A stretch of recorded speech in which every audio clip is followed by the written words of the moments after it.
Hi, I am Enrique, and I'm going to explain something about shopaholic people, and I'm going to use the examples from the page 71 of the student's book.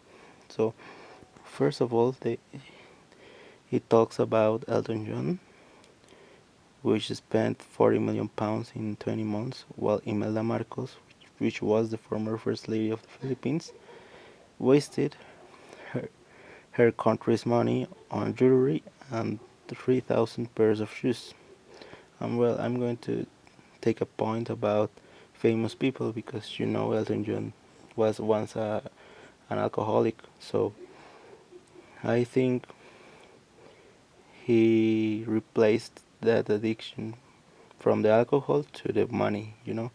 And well, he spent 40, 40 million pounds per month, but he can afford that because he's a famous person. So I know it's kind of hard, but I'd rather like to waste my money on myself and from the and for the charity and other stuff than alcohol.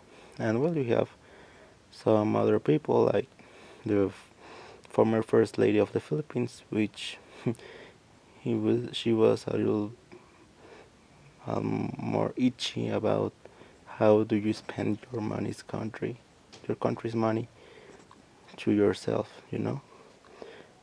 From people who pay it, their taxes and stuff like that, and you use it to buy a lot of shoes and jewelry you'll maybe you won't maybe use in a lot of time.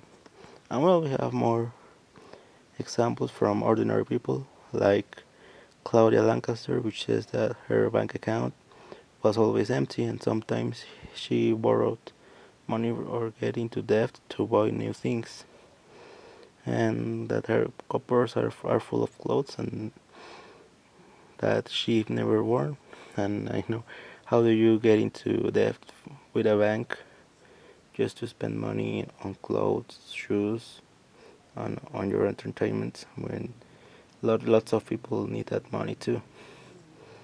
And well, the second example talks about Susan Stafford, which says that she cannot leave a shop without a receipt in her hands, and we can tell she spends her money on clothes and on accessories she will never use in her life.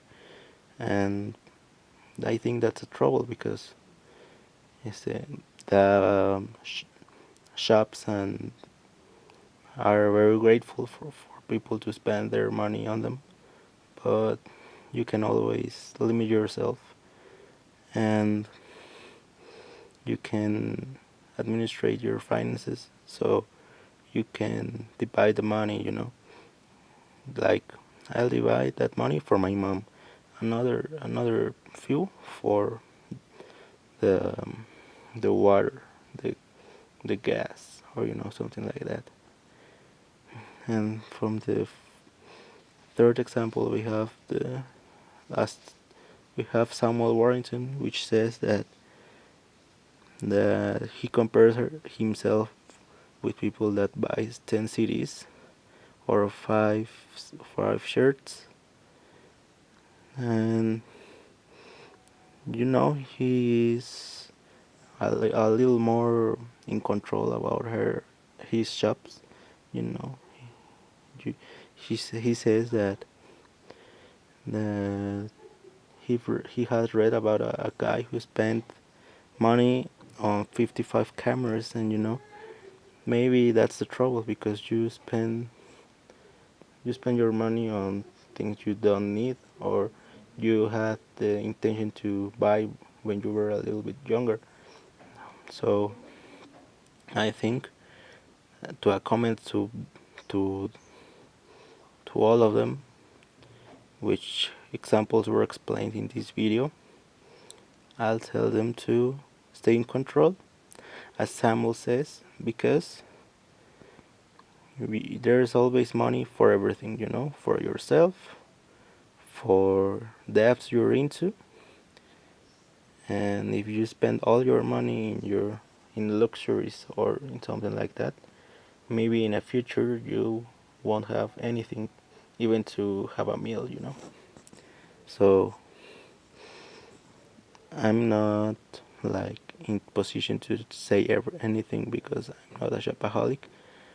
So I'll say to stay in control.